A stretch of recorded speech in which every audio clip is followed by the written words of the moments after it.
Luto tayo ng sarsyadong dalagang bukid. Ito na yung bawang. Sunod natin yung sibuyas.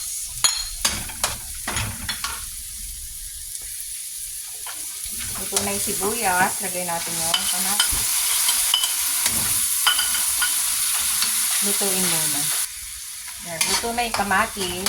Timplahan natin ng paminta. Chili flakes. Saka patis.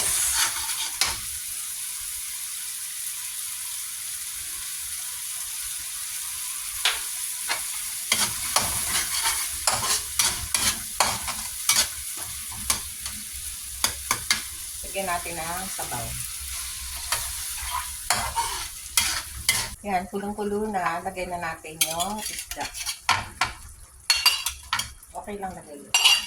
Para may lasa.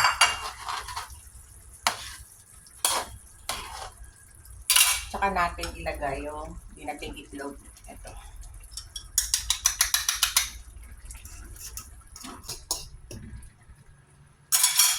Yan, luto na.